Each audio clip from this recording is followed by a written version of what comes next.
Welcome to today's episode of Sports Talk Law Talk with myself, Byron Brown, and Jody Ayler. How you doing, Jody? I'm great, man. How are you? Good. Hey, so last episode we talked about the social dilemma. I know that we were just talking about it, and you and your wife watched it over the weekend or recently, eh? Yeah. I after you and I had talked about it, and you were telling me about all the changes you were making and kind of how it made you thought. I'm like, man, I need to watch this. So I brought it up to my wife, and she kind of resisted at first. She was like, I've heard about it. I don't really want to watch it because I know that it's not going to be great information. Anyways, we watched it, and we stayed up until like 12:30 in the morning, which for me is unheard of. Like I'm up, for a 6 a.m. morning radio show every day. I need to sleep. We stayed up and just talking about like raising kids and the current climate of society being basically influenced by artificial intelligence, but they don't know. I mean, it's crazy. It is really, really eye-opening. Yeah, it made me think, and I think I said this before too, but like a rat in a maze. Yeah. Everything that they're doing is geared towards keeping us connected, which essentially means like they're controlling us. They're giving us something. It's essentially kind of when you think back about it, it's like a drug. Like, hey, what do drug dealers do? They deal you a drug hoping that you're going to get addicted to it and need it constantly. And that's exactly what they're doing with these social media platforms, Twitter, Instagram, everybody. They want you to stay interacted. So I showed you before, but remember I told you I was going to get this little tiny phone. Yeah. I did. It's called the Palm. It's a lifestyle phone. I have 12 phone numbers on it. I haven't yet, but I'll give out my number only to 12 people. And then I have my work phone, which is a regular iPhone, like the large one. And I'll be on that from 8 to 5 for business and clients and everything. And then I'm going to disconnect. And I was telling you, this is the first time I did it was last night. And it felt a little odd to be on the couch or in bed without my phone because it's something like you typically grab at least a couple times to look up a fact or something, right? And so I wanted to look up a couple things a couple times, but it wasn't really that fucking bad, man. Like after a while, I was just like, okay, cool. And then I was really present, and I found myself, I walked over to my daughter's rooms, visited with them. I was more present in my home, which is exactly what I wanted to do. So listen, I encourage people to do it. Well, do you and your wife talk about maybe changing up a few things? Yeah. We've basically made it points to like leave our phone downstairs if we're upstairs playing with the girls, or if we go on a walk every night, either before or after dinner. Leave my phone at the house. I don't need to worry about responding to an email or a text or something. And like starting there, it's funny because like I'm not super worried about my phone usage. Like most of my phone usage is work related. I can't really separate from it. But I don't share news articles on social media. Like I don't engage in political debate on social media. Mine is exclusively sports content. So like Facebook's algorithm just feeds to me like trade rumors for NBA teams and stuff, which is cool, right? But I was going to say that's perfect for you. It helps you.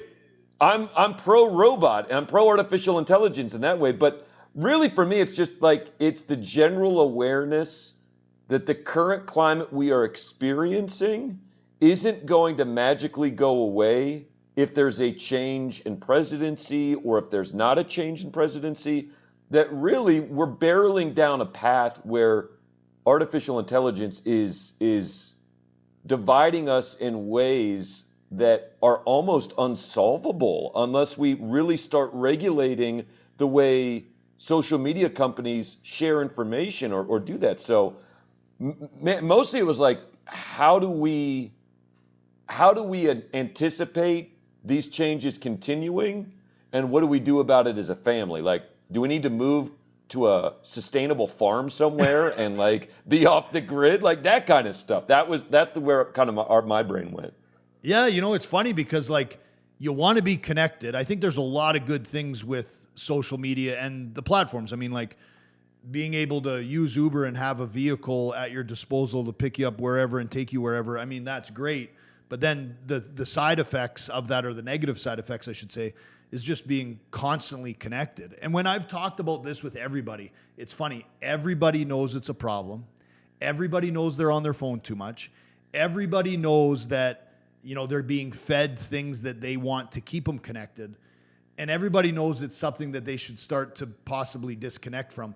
but very few people I know Yep. have done any proactive steps within their life to separate themselves from it. So yeah, to your point, I think it's something that people need to think about more, disengage from. And I think that we're going to have to see some laws passed. One of the things on that social dilemma was how artificial intelligence is essentially it's like 1 trillion times have gotten better. Yeah. And in that same period of time, cars have gotten like twice as fast, and us humans, maybe we've evolved a little, but the point is it's just outpacing everything else as far as evolving and getting more sophisticated. And before you know it, we're gonna have to need Arnold Schwarzenegger around here to take out some Terminators. Do you know anybody personally in your world that has kind of fallen down one of these like conspiracy theory rabbit holes that has sort of become quote unquote like radicalized on one side or the other, that was previously kind of like, I don't really care, but now is, kind of fallen victim to this? Not that I think of. I think, if anybody did, they'd probably be fairly quiet about it. I would think, at least the people I know. Do you know anybody who's fallen down that hole?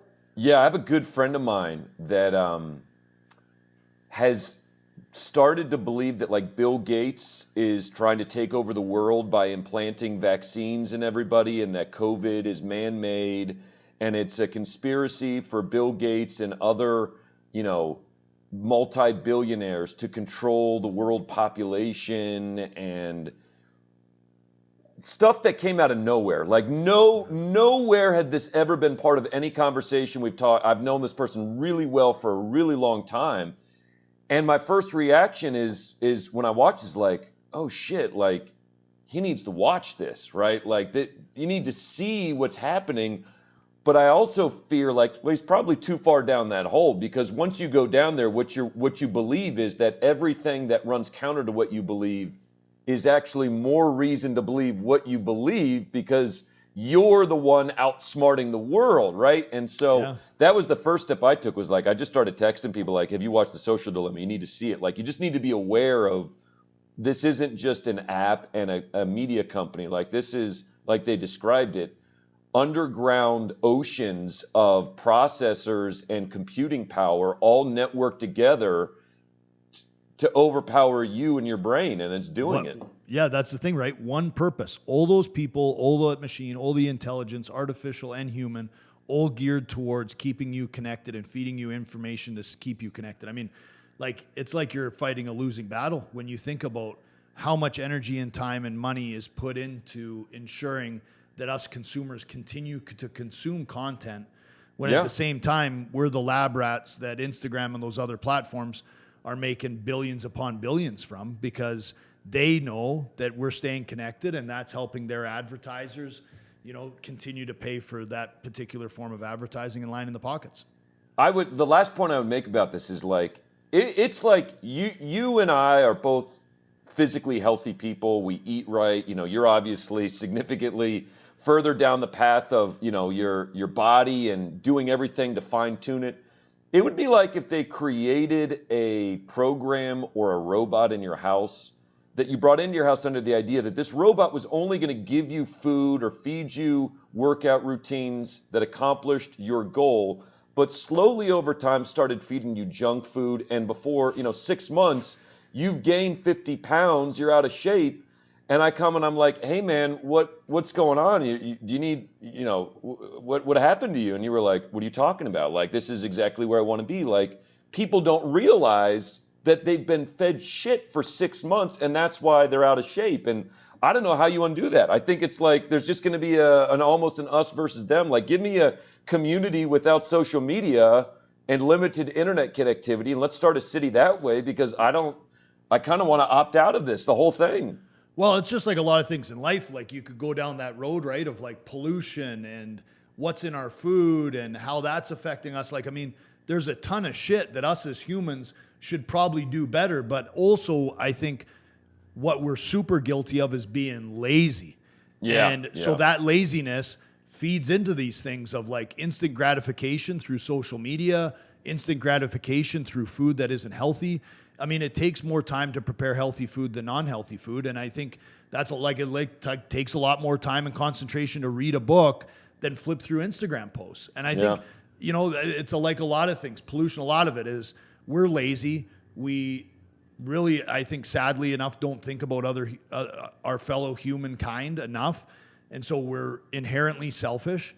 And I think that's just a continued problem. And unfortunately, I mean, I'm not trying to be a pessimist when I say this, but I think things are really going to have to get fucking horrible before there's a change. And that historically seems to be the way us as a society act, is we continue to misbehave or not behave properly in certain situations until the proverbial shit hits the fan, and then all of a sudden everybody's like, "Oh, okay, namaste, yeah, let's all get along and hug and shit."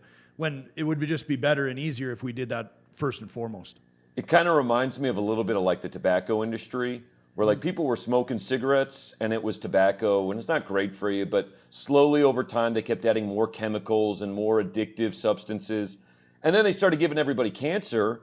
And then finally it was like, oh shit, we should probably tell people that this is killing them. But by that point, how many millions of people were addicted from it that had already died from it? And now we're kind of going down the same path where like you said, we all know it's not great for us. We all know it's an unhealthy addiction, but lacking the discipline to sort of separate ourselves from it or being willfully ignorant of it is, I don't know how you overcome it. I really don't. No, and that's the thing. The smoking example is a perfect example. I think that trails this almost parallel. Is, it took a while for remember, you'd see cigarettes in every movie. You'd see a ton of cigarette commercials. Cigarettes didn't have any warnings on them. And now fast forward to now, and it's like cigarettes, I never see people, really, really, really rarely see any actors or anyone smoking cigarettes. Maybe they can't even do TV commercials anymore because I don't think I see any TV commercials for tobacco. So they've been severely limited. And so maybe that's the same path that social media has to go down, where they pass some laws. The law, if anything, the law always is late in evolving to whatever the current human problem is.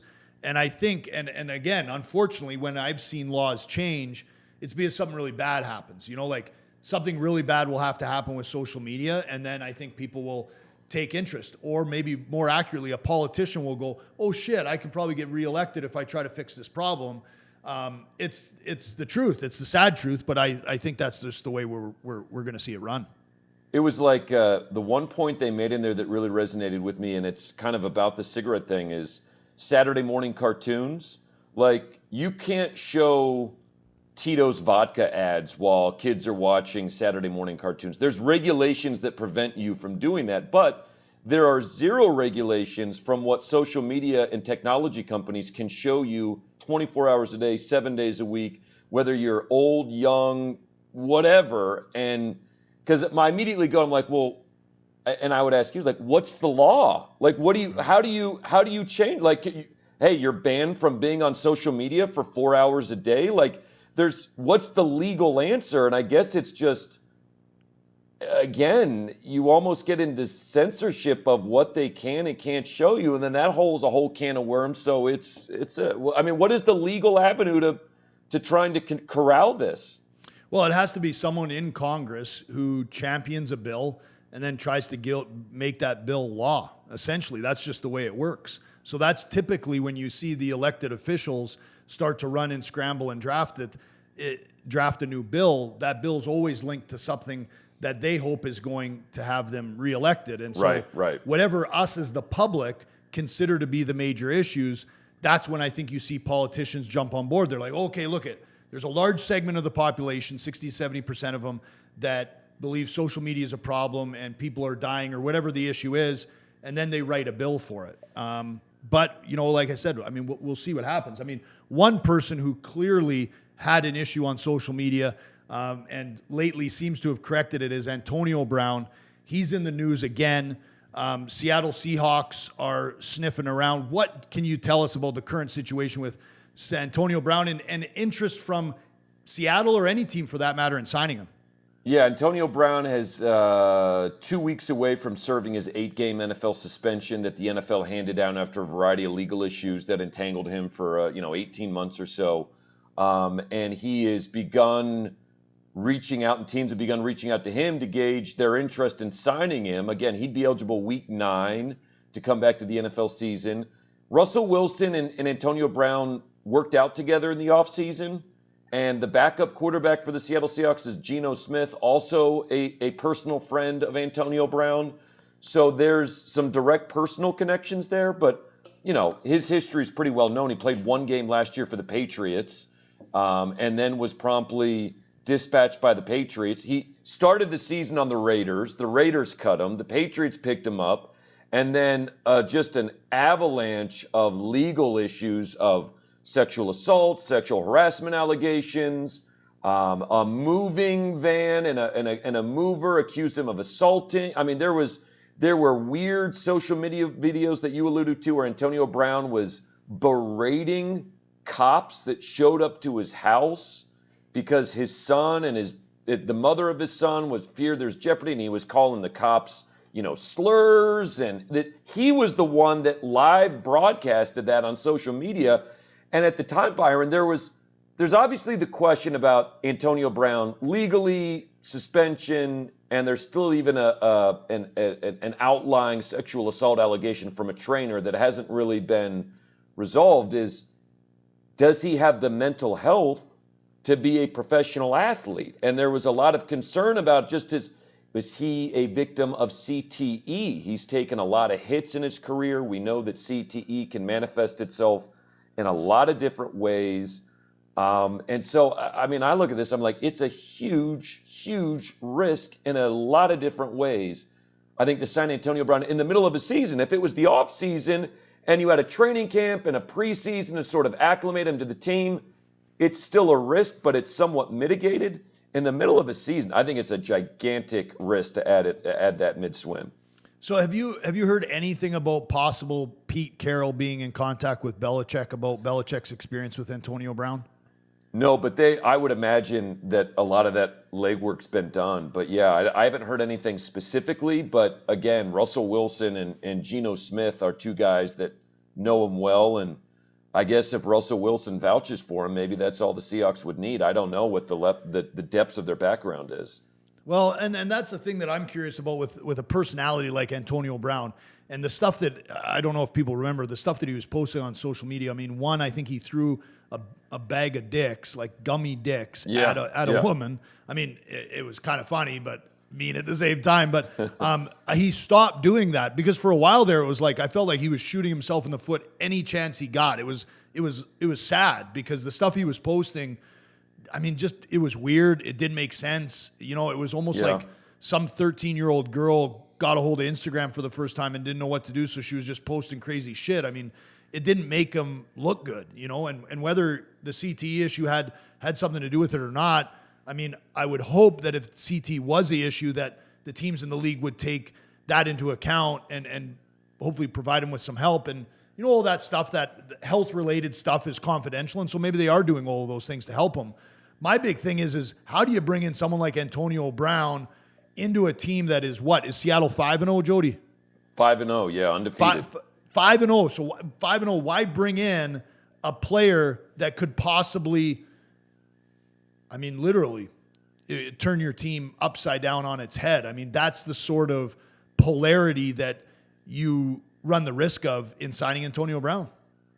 Yeah, so there was interesting because some of those social media antics that were less sinister but still kind of confusing was he retired on Twitter from the NFL like 5 times.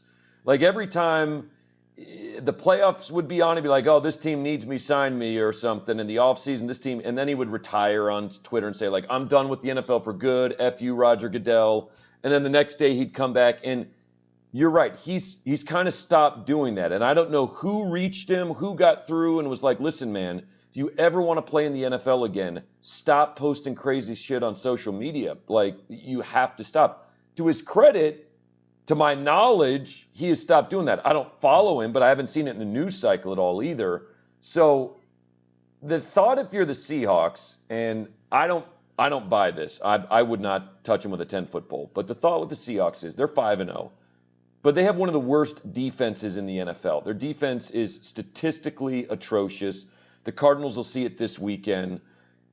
That if you're not going to be able to stop teams this year, that you might as well try to outscore them. Yeah. So that's kind of the race. thought. But they've got 2 top wide receivers already. I look at it as DK Metcalf and Tyler Lockett are their top 2 wide receivers. Those dudes are going to get less opportunities, less targets, less catches for a guy that just joins the team in week 9. I mean, yeah. I don't think that sits well with dudes. So I with you, I would not mess with this. What do you think the chances of the Patriots re-signing him are?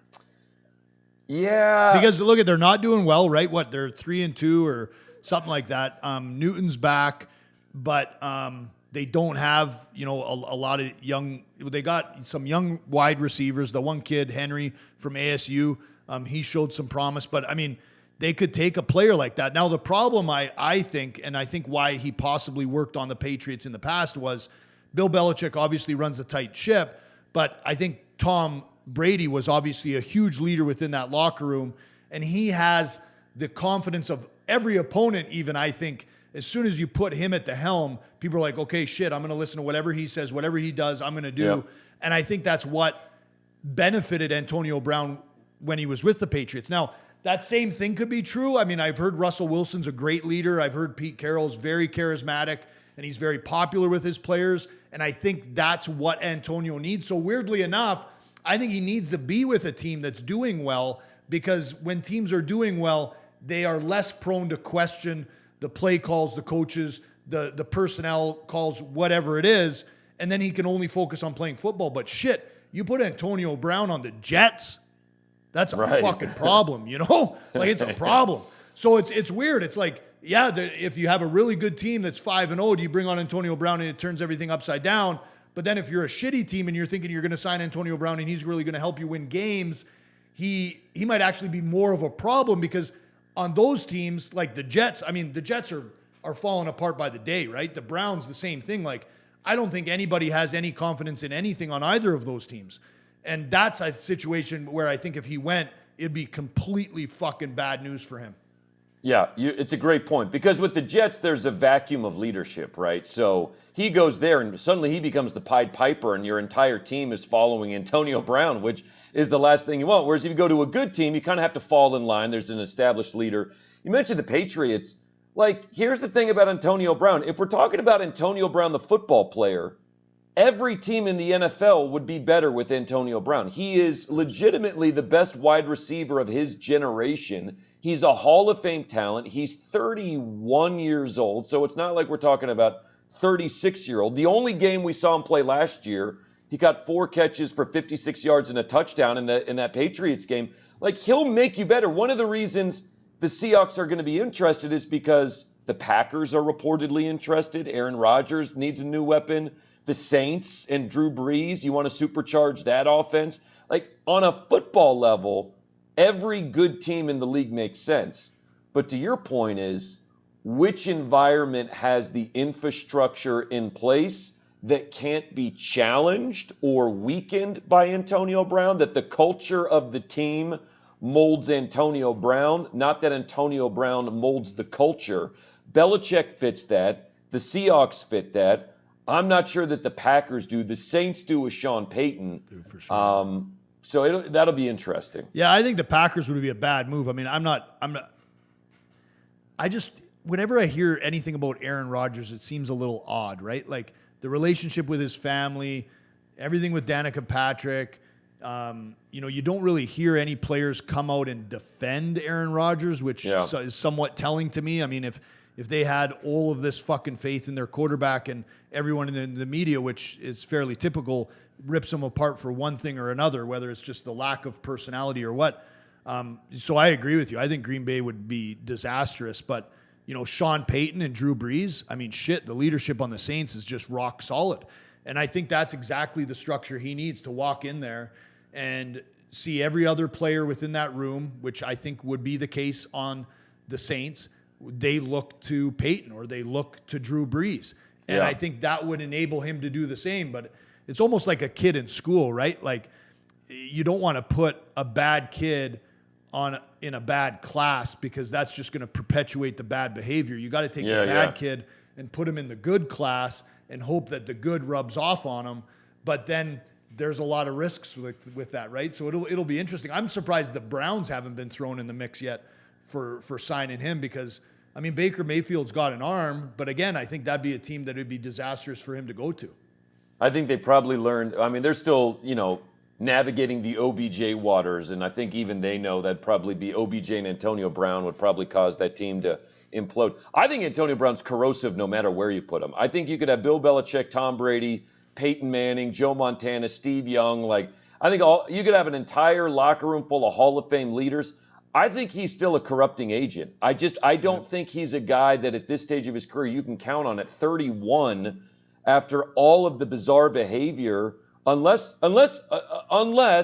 Antonio Brown comes to the team and is like, I've been seeing a psychologist. I've addressed some mental health issues how many people in their real lives have gone through family members that have experienced mental health, that once it becomes diagnosed, in hindsight, you're like, oh shit, that's why all these bizarre things were happening.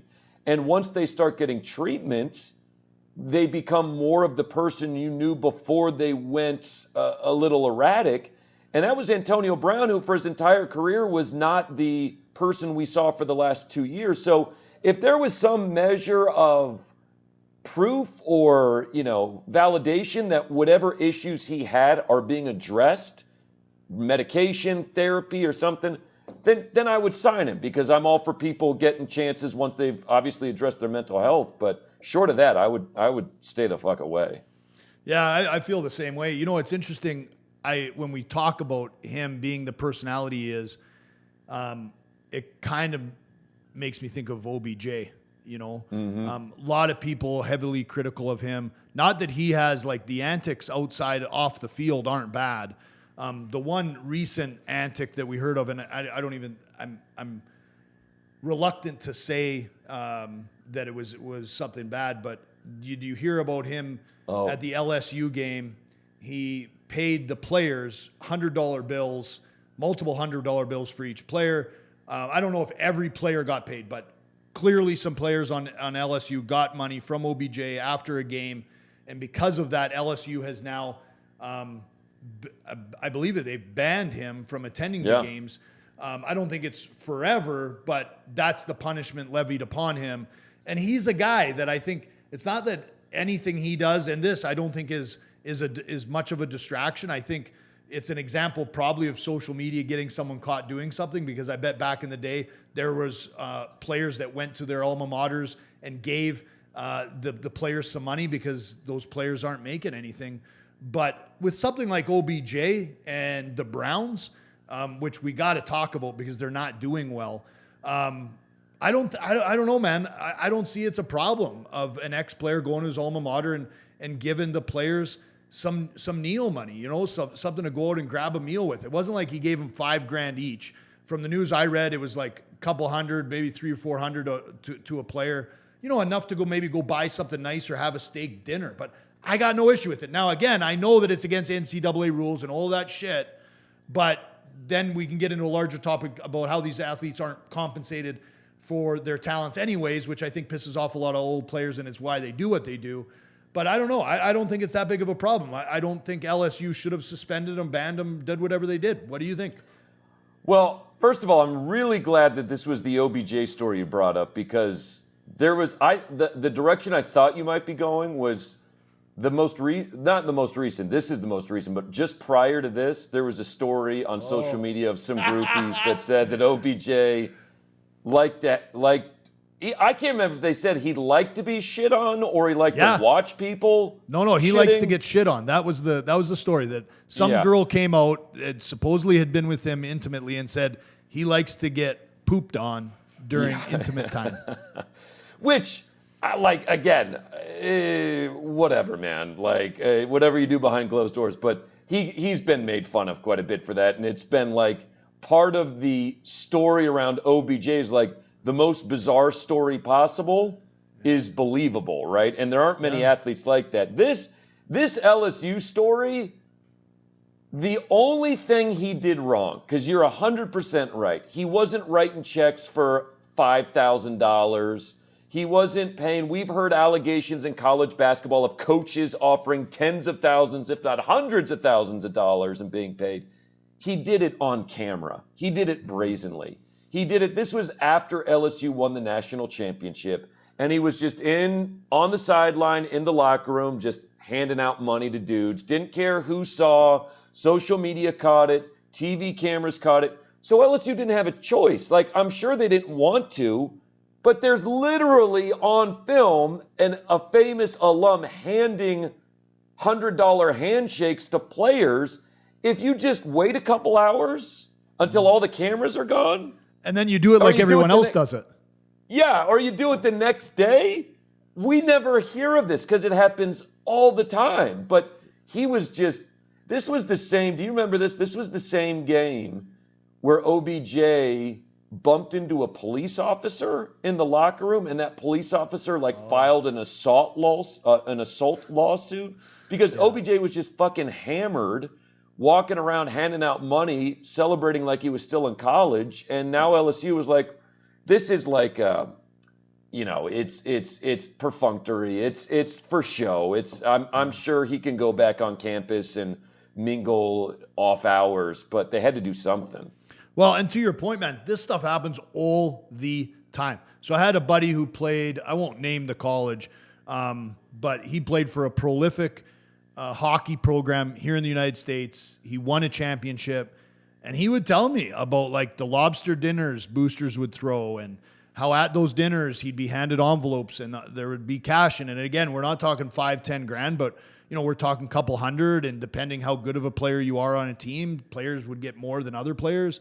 And it's funny, like, to me, again, maybe, I don't know, maybe it's the wrong attitude to have, but I kind of view that as no harm, no foul. And again, something that's happened forever. But to your point, everyone else who's done it has done it at the privacy of these booster dinners or the privacy of someone's home. You don't do it on camera, It'll be interesting. Do you think the NFL is going to have anything to say about this as far as a suspension or anything goes, or a fine? No, I don't think the NFL cares. I don't think the NFL wants to get into the waters of, regulating or punishing for behavior that breaks. And I think even the NFL looks at the NCAA rules and says, those are bullshit, right? Yeah. Like anyone with any common sense. And this is part of the evolution of the NCAA allowing athletes to at least profit off their own likeness, which is now becoming true after, we previously mentioned with the social dilemma, it's got to be a politician that smells an opportunity for re-election.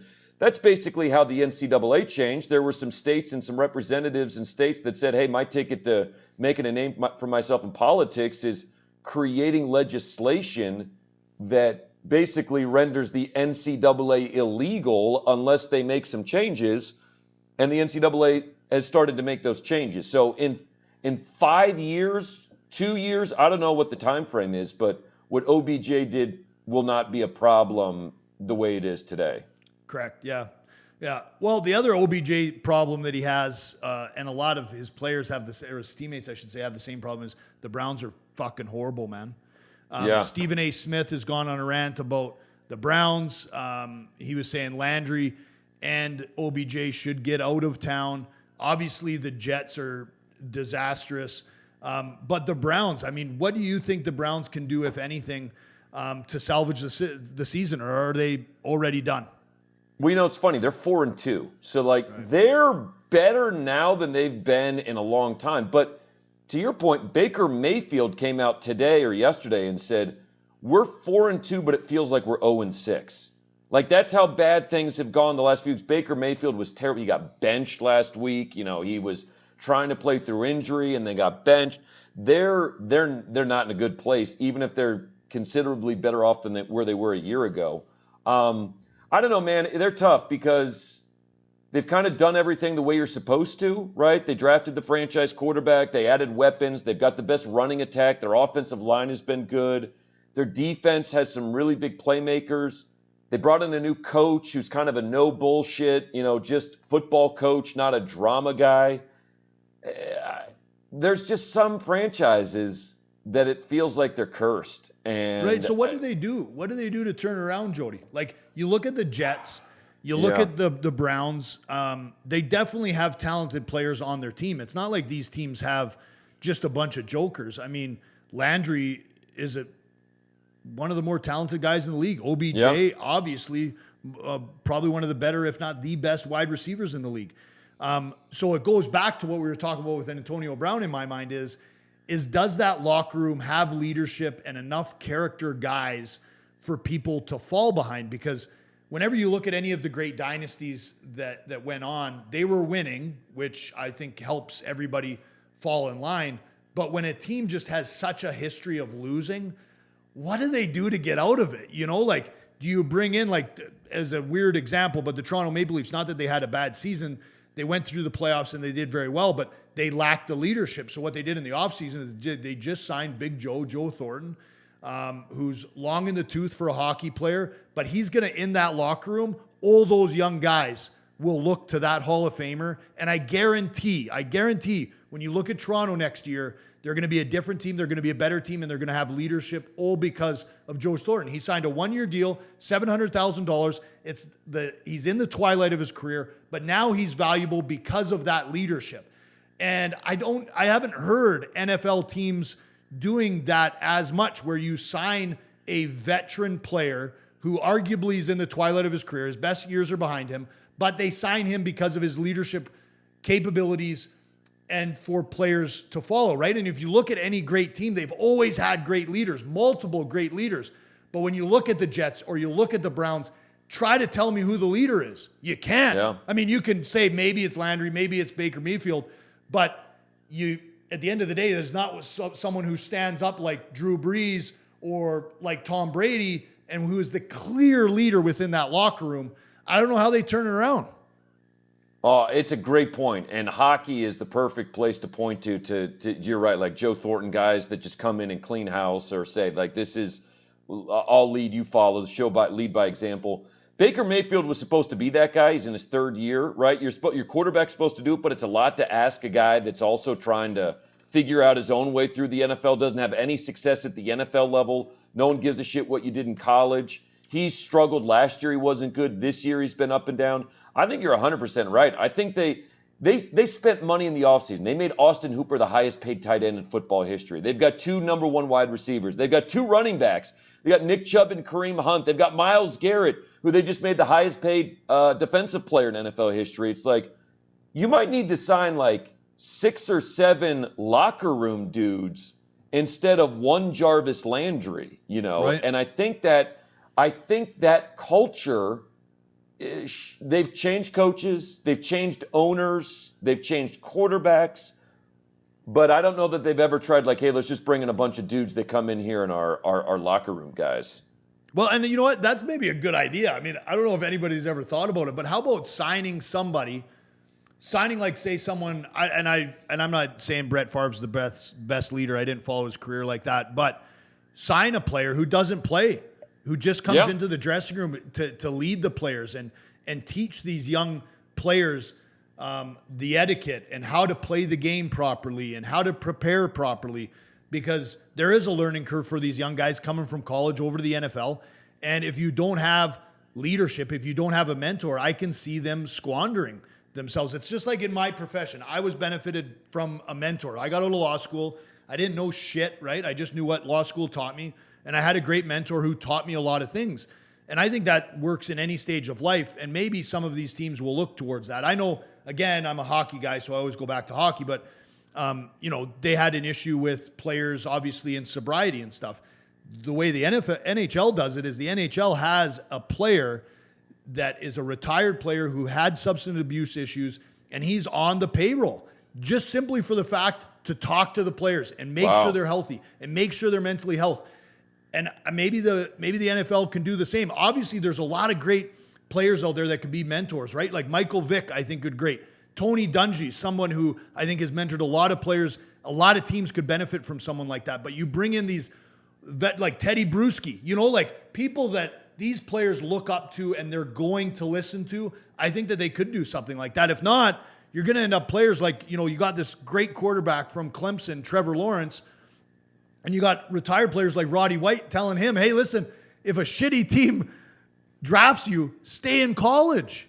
Yeah. What do you think about that? Have you been following this Trevor Lawrence? I mean, he's a good-looking cat. I'm assuming he just surfs 6 days a week and plays football one day, but he's someone I think is going to make an impact within the NFL. I've been talking about it on my show too, because like I don't think he should go back to school. I mean, he should not spend a day extra in school that he needs to. But he should come out and pull an NBA player where he uses all of his leverage and says, hey, if the Jets have the number 1 overall pick, I'm not playing for the Jets. You got to trade this pick. He gets to call his shot. We saw Eli Manning do this years ago. He refused to play for the San Diego Chargers. They traded him to the Giants. He won 2 Super Bowls. Does he win 2 Super Bowls in San Diego? I don't know, but it worked out for him because he got to play where he wanted to play. Trevor Lawrence has a ton of leverage. He arguably has more leverage as a player than 99% of all NFL players currently playing, because what he represents is hope and change and success. If it's the Jets or Jacksonville or some team that's just dysfunctional and always a mess, I'm forcing my way somewhere else, man. I would rather go play for, I don't know. There's not many terrible teams that are rock solid, but there are locations in the NFL that you could choose to play for that would be better than the Jets. Yeah, no, for sure. And listen, if I was a young player, or if I was the parent of a young player, you'd want that player, your child, to have the best shot they could at winning and being successful. And it's hard to say. That'd be like someone coming out of college and getting hired by Blockbuster. Like, Blockbuster's fucking done, right? Like, you're not going to go to Blockbuster, and that's the same thing. Like, why would you get a job with a team that just has a really fucking poor history of being successful? I don't know. It'll be interesting to see, because Eric Lindros did in hockey. He was the first hockey player to ever do it. Quebec wanted to draft Eric Lindros, and he said, nope, not doing it. And there was, I remember, I forget exactly all the specifics. I don't know if you do, but I remember it being like a really hot button issue. I don't think anyone had even done it maybe in any sport up until that time. Maybe it just wasn't publicized as much as what Eric Lindros did. And Eric Lindros, he had a great career. I mean, he got a shit ton of concussions. He's probably the poster child for CTE, and he had to retire early because of it.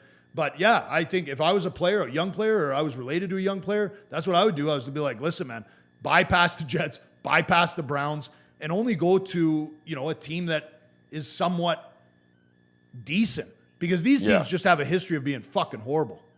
Yeah. Lindros is fascinating. I remember that. I mean, he went to the Flyers, and it was him and LeClaire, and he just couldn't stay healthy. He was a guy that struggled to stay on the ice. I just remember, and I hate to smile about it because it's not a funny moment, but like Eric Lindros was out for one of the many concussions he suffered, and there was a guy, if you're familiar with hockey, Scott Stevens. I mean, demon for the Devils, and man, he would put people to sleep with his hits. And Lindros crossed the center with his head down, and he took a little night-night. The train hit him, and it was Stevens. And I think that might have been the last shift Lindros played, because that was his like 8th concussion or something like that. But by the way, that's the thing. If you pull that move, if you pull the Eli Manning or the Eric Lindros, the expectations just go up 100%. Now you have to deliver, right? Now you're adding more pressure on yourself than is necessary. Eli won 2 rings. Lindros could have been the greatest player, or one of the greatest of all time based on his skill, but everybody has forgotten about him. I mean, he's a footnote in NHL history, not a part of it. Right. Well, from Trevor Lawrence's amazing hair to Fitzgerald's amazing beard. Sad story. He was heartbroken over the benching. Ryan Fitzpatrick. I said Fitzgerald. I meant Fitzpatrick. He got, man, did you watch the video of him? I'm laughing, but like, I don't mean to laugh at him. I just mean like, he was heartbroken to the point it was like, a young kid in high school having his girlfriend break up with him. I mean, he was heartbroken, and he said as much. He's like, I'm in a Zoom meeting. On the computer of the Zoom meeting is the guy who fired me, and he wasn't really fired. He lost his starting position, and Tua is now the starter of the Dolphins. He's still on the roster. He's the backup, though, so he lost his starting position. And then he's like, I'm in the room with the guy who took over my job. So he's in a room with Tua, and on the Zoom meeting is the guy who fired him. Man, I can't find anything that I don't like about Fitz. You know, the magic Fitz, the beard, the shirts, the chest hair, the chains. I mean, it's all really amazing. So to see this go, man, I was sad for the guy. Like, I hope a team picks him up. I hope they trade him to something because the guy's played on like every NFL team. Yeah. I know it's not literally NFL, but pretty close. And he's had success. He's just one of those guys that's been a little hot, little cold, and he's always had somewhat of a quality backup that if he is cold, they quickly pull him and insert him somewhere else, and then they trade him again. What do you think about the whole Fitz drama in Miami? He's the pride of Gilbert, Arizona. He went to high school in Gilbert. Did he really? So I didn't know he's a Gilbert boy. Yeah. And he went to Harvard, right? Yeah, went to Harvard collegiately, played high school football in Gilbert, and then was a 7th-round pick and was, you mentioned, a backup, and then got a crack and ended up getting a huge contract from Buffalo, and he was a starter there. Then he's bounced around. I mean, listen, they've won 2 in a row. Here's the weird part about this Fitzpatrick thing. They benched him after they just beat the Dolphins 24-0. They've won 2 games in a row by a combined 50 points. They blasted the 49ers 2 weeks ago. In those 2 games, Fitzpatrick had 6 touchdowns and 2 interceptions. He's playing great football. They're in the playoff picture. They'd won 2 in a row, and then out of nowhere, they bench him. Right, and now they've said they've benched him because it's the best interest of the club for Tua to start. I didn't catch the game. I only caught the ending of the game where I saw Fitz on the sidelines rooting on the fans because Tua ran on the field. Just like a great guy, right? Always supportive. Little did he know, and because they were up 24-0 or something, I think, at that point. So it was like, clearly give Tua the opportunity, but I'm sure Fitz didn't think, shit, this is the last time I'm going to step onto the field. And it was. Like, why bench the guy? Like, you're having all the success that you just mentioned. He's putting points up on the board. What's Miami thinking? So the only explanation that makes sense is ownership. Right. Is that you've got an owner that drafted a guy in the top 5 that's like, if he's ready, he's playing. Now, here's the other little wrinkle. I had a listener point this out to me, and I think he's probably 100% right. You know, in the state of Florida, they have 0 restrictions on any public gatherings. You know, you can fill the stadium. Miami could sell 70,000 tickets if they wanted to. Guess who sells more tickets? Probably Tua. People love Fitzpatrick, but he's not a guy you're risking in a pandemic buying a ticket to go watch play a football game. But Tua, you might be able to sell a couple thousand tickets, to go watch him play. So it's the only explanation that makes sense. You never see a team bench a quarterback that's on a hot streak. You always see a team bench a quarterback on a losing streak or after things have gone south. They're going up. Their trajectory's pointing up. Ownership is the only reason that this makes sense. Right. No, I guess that makes sense to me. It makes sense. But from the Miami Dolphins to the Miami Dolphins, I don't know if you've seen this video, and I haven't showed it to you. We're going to show everybody right now. But there's a guy wearing a Miami Dolphins football jersey, the dumbest criminal. We'll call this episode the dumbest criminal. He's wearing a Miami Dolphins jersey, and on one side of the screen is him wearing the Miami Dolphins jersey. On the other side of the screen is the judge, and the judge is reading out why this young man was arrested, and he was arrested for stealing a Miami Dolphins jersey. Have you seen the video? Because it's bounced around for a while, but now it's making its move again because people are doing TikToks with it. And that's the one that we're showing everybody right now. World's dumbest criminal. I can't imagine. Imagine if it's the actual jersey that he was stealing. You'd like to think that the police took it away, but who knows? Who knows when you see these things?